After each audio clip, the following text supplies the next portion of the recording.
सम्माननीय सभापति महोदय, उपस्थित उपसभापति, बाबूचीपीढ़ी ग्राम पंचायत रु आसीथिबा एमबीके श्रीयुक्त श्रीमती गीतांजलि सेठ एवं बाकीर सीआरपी तार संगे संगे अंगनवाड़ी वर्कर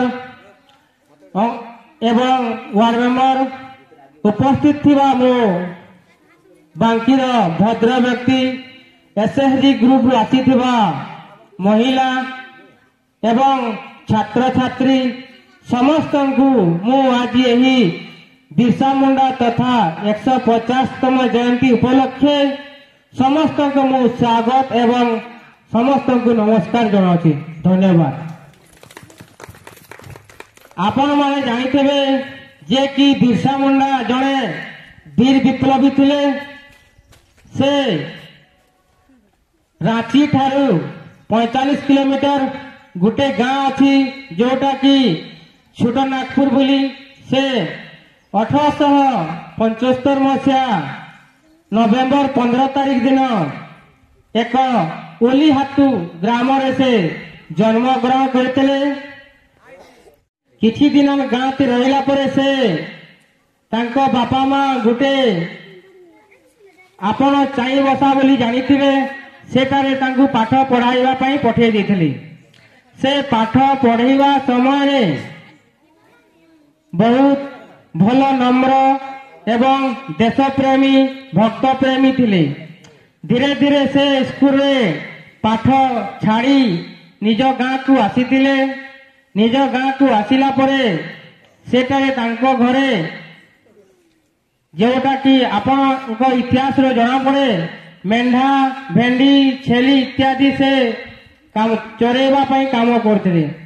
धीरे धीरे तांको गाँव जड़े विशिष्ट व्यक्ति आसी कहले आपण भल पाठ पढ़िले आपण एही अंचल रे घटुवा तथा इंग्रेज मानक द्वारा जो शासन चालुला से तार उपकार तथा विरोध करि पाइबे।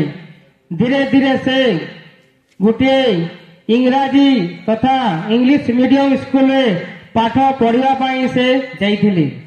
सेठारे से किछि 4 वर्ष पाठ पढ़िला बेले सेठारे तांकु ख्रिस्टियान धर्म ग्रहण करबाकू कहा जाइथिला। से हिंदू लोक होइथिले मध्य सेठारे बाध्य होइथिले किछि दिन से ख्रिस्टियान धर्म ग्रहण करी सेठारे पाठ पढ़िथिले। सेठारे गुटे जो इंग्लिश मीडियम थिला सेठारे तांकु किपरि आदिवासी मानकर विरोध जहा कि यथेष्ट अत्याचार बाबद रे सेठारे पाठ पढ़ा जाउथिला। आदिवासी माने भल लोक नहंती तांको सहित रहले आपण बहुत असुविधा हेबो से बाबद रे शिक्षा तांकु दिया जाइथिला। सेठारे से शिक्षक सहित गाली गुलत तथा तांको सहित बाद विवाद हेला परे से पुणी घर को पलि आसीथिले। घरे किछि वर्ष रहिला परे से पुणी गोटे जंगल को चली जाइथिले। सेठारे किछि दिन तपस्या कला परे सेठारे किछि मास रहिला परे धीरे धीरे गाँ को आसीथिले। तापरे गाँ रे घटी जाइथवा तथा अंचल रे घटुथवा रांची ठारे इंग्रेज माने भारत को विभिन्न तथा इनकम टैक्स हो रेलवे टिकट हो बा अनेक प्रकार तांको अत्याचार करिवार से देखिथिली। तापरे कोन हैला इंग्रेज माने कल्चर आपण माने जानी छंती।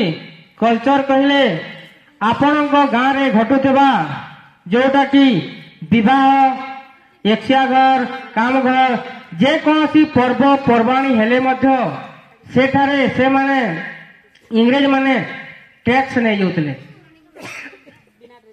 तापरे टैक्स एमिति टैक्स नेउतले सेठारे आदिवासी मानक बहुत इंग्रेज माने शासन करथिले। तापरे आपण जानिथिबे आपणकु हिंदू धर्म थिबो तांकु ख्रिस्टियान तथा पारसी बोली कहा जाए से धर्म अवलंबन करने को कहा जाउतला। धीरे धीरे तांकु से बिरसा मुंडा जणे थिले जे कि तांकु विरोध करथिले। तापरे आ गोटे आपण जानिथिबे रेलवे टैक्स जोटा कि से अंचल रे गोटे रेलवे लाइन गला परे सेठाकार आदिवासी माननकु नहीं से बहुत घंटा घंटा 12 घंटा 24 घंटा खटाउतिले सेथिरे मध्य तांकु किछि पाउडा मिलिबा कथा से पाउडा मध्य मिलु नथिला एपरि तांको जगह रे जो रेलवे जाउतिला तांकु मध्य किछि अर्थ पाइबा कथा ताहा मध्य देउ नथिले तापरे रेवेन्यू आपण जानिथिबे जमीन टैक्स जो माने कि साहूकार थिले जमीदार थिले ठिकादार थिले से माननकु मध्य तांको जमी रे चाष करिबा पई कहउतिले चाष कला परे से सबु ठिकादार तथा साहूकार आपण जानिथिबे से माने सबु नै जाउतले धीरे धीरे एपरी अवस्था हला से अंचल रे आदिवासी माने सही पारिले नहीं तापरे बिरसा मुंडा गाँव रे लोक मानक औषध देई देई गोटे लोक मान संगठन करथिले संगठन करबा मात्रे से रांची को जाई इंग्रेज मानक सहित बहुत मात्रा रे विरोध करथिले तापरे से सेटारे किपरि भावरे रक्तर पूरा पानी बहिला परि बहि जाइतिला जहाँ आमे इतिहास रे जानि पारुछु से समय रे किपरि भावरे भावी पीढ़ी के आज विशिष्ट आदिवासी नेता बिरसा मुंडा 150तम जयंती उपलक्षे समस्त को हार्दिक स्वागत। मुझे जंगल अधिकार आईन विषय किसी कहबार लगे अनुसूचित जनजाति और अन्य आदिम आदिवासी जीवन जीविका पाई जंगल पर पारंपरिक अधिकार को स्वीकृति प्रदान सह आदिवासी संस्कृति को सुरक्षा करने होउछि जंगल अधिकार अधिनियम प्रमुख उद्देश्य। आमर जेन एससी एसटी मैंने जेन अच्छन आग काल जेन आदिवासी मैंने आमर जंगल उपरे निर्भर करते से सुरक्षा लगी ताकर अधिकार केंता प्रदान करबा से विषय इति अधिनियम प्रमुख उद्देश्य विषय लिखा है। विभिन्न समय रे वनांचल रे रहुतबा आदिवासी मानक पारंपरिक अधिकार को क्षुण्ण होगा सहित से मानक विभिन्न सुविधा सुजोग हासिल वंचित कराइबा परी ऐतिहासिक अन्याय को रोकवा निमंते यही अधिनियम लागू करा हेउछि। आमर जेन विभिन्न बन्या अंचल बा जंगल पाखे रहुतबा आमर आदिवासी माने तांकर पारंपरिक आग कालर जेन अधिकार के से जंगल उपरे पूरा निर्भरशील रहुतिले से सुजोग रु जेन वंचित कराइसे से विषय ये अन्याय को रोकबार लगी आमर ये जंगल अधिकार आईन लागू करा जाइछि। व्यक्तिगत जंगल अधिकार यही अधिकार बल अनुसूचित जनजाति और आदिम आदिवासी पूर्वर 3 पीढ़ी धरी जंगल जमी रे बसवास करथिले अथवा चाष करुथिले उक्त जमी को संपृक्त व्यक्ति अथवा परिवार नाम रे रेकर्डभुक्त करा जाई परिबो। जेन जंगल जो जमी आमर अनुसूचित जाति बा एसटी माने जेन 3 पीढ़ी धरी करी आगनु चाष करी आसुथिले जेन ताकर जमी जंगल रे जमी अछि से ताकर उक्त जमी के केंता करी तांकर परिवार ना रे रेकर्डभुक्त कराइबा से विषय आमर व्यक्तिगत जंगल अधिकार रे लेखा अछि। गोष्ठीगत बा सामूहिक जंगल अधिकार यही अधिकार अनुसार समुदाय गोष्ठीर पारंपरिक भावे व्यवहार अबा निर्भर करी आसुतबा वन संपद उपरे अधिकार पाई परिबा। एहा सह काठपत्र संग्रह औषधीय वृक्षर व्यवहार सह जंगल संपदर सुरक्षा उपरे एहा अधिकार प्रदान करिथाय।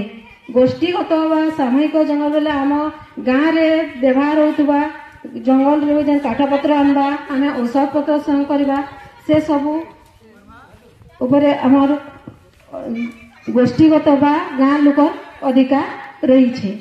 संरक्षण और परिचालन अधिकार पारंपरिक जंगल अंचलर सुरक्षा जैव विविधतार संरक्षण उपरे आदिवासी संप्रदाय को यार अधिकार प्रदान करिଥାଏ।